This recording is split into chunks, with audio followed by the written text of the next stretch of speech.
Murder on the Orient Express is directed by and starring Kenneth Branagh and also stars a lot of people. Like, I could easily spend a minute and a half just naming everyone in this cast, but I'm not going to because I probably run out of breath. Just know there's a lot of people in here and they're all pretty cool. Hercule Poirot is the greatest detective in the world, but he is looking for a holiday after having such a long and storied career of solving crimes all around the world. He takes a voyage on the Orient Express, but a murder occurs while also the train is derailed by an avalanche. Everyone on this train is a suspect and he must find out who the killer really is in probably what is going to be the most dangerous case of his entire career. Full disclosure, I have never read the original Agatha Christie novel, or have I seen any of the film or TV adaptations that have been done since, so I had no idea who the real killer is going into this movie, and that actually probably made it a little bit more fun for me. Some people who are fans of the book or the other movie and TV adaptations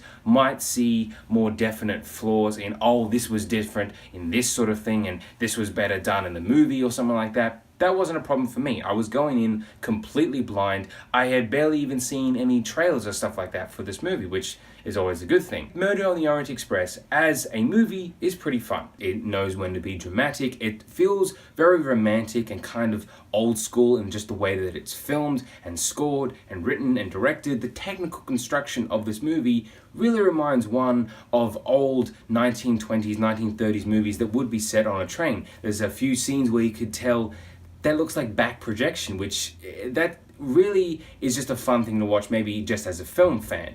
The movie itself is just so beautifully filmed in general by cinematographer Harris Zambalokis. He and director Kenneth Branagh made the choice to film this movie on 65mm cameras, a format which has not been used in quite a few years, and it looks gorgeous. The camera itself glides and moves in these very interesting, very intriguing, but also just so magnificent ways. There is a shot in particular, a tracking shot, that gives you all your characters and all the details of the train itself, which is definitely one of the best shots of the entire year. Kenneth Branagh as a director is pretty accomplished. He has had a very different career as a director, going from films like Hamlet or Henry V to Cinderella and Thor. And now here he shows that he is very much an old school kind of director. He has his usual Dutch angles that he likes to do. That's kind of fun.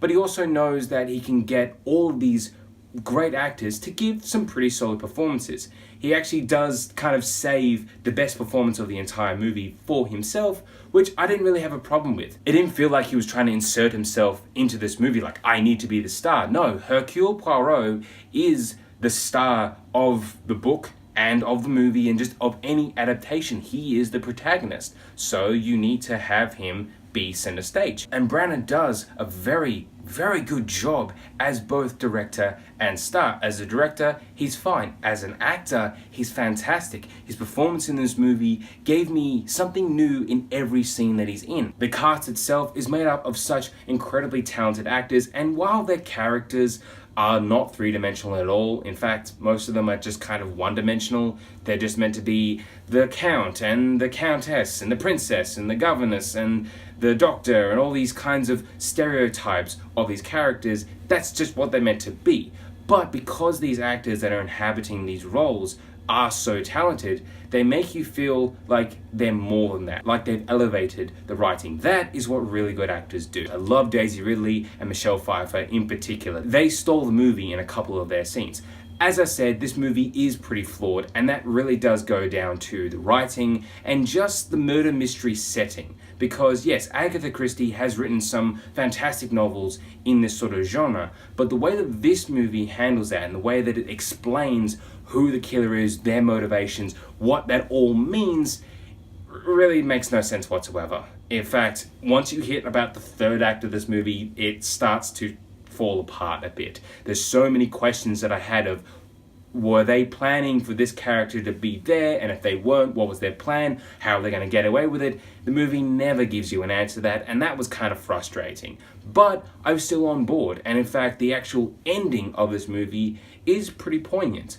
I had problems with this movie, but for the most part, I did enjoy it. Murder on the Orient Express, to use a train metaphor, is a pretty well-oiled, solidly built machine. It looks fantastic. It's populated with some pretty incredible passengers. It is clunky. It runs the risk of just falling off the tracks completely, but it manages to just chug along to give you a nice piece of entertainment. Murder on the Orient Express, I'd have to say, is worth the tickets and the DVD. So Murder on the Orient Express. Have you seen it? Please tell me what you think about it in the comments below. There are going to be videos linked down here or one over there. For more Mr. Movies, please press my little face right there. Thanks for watching.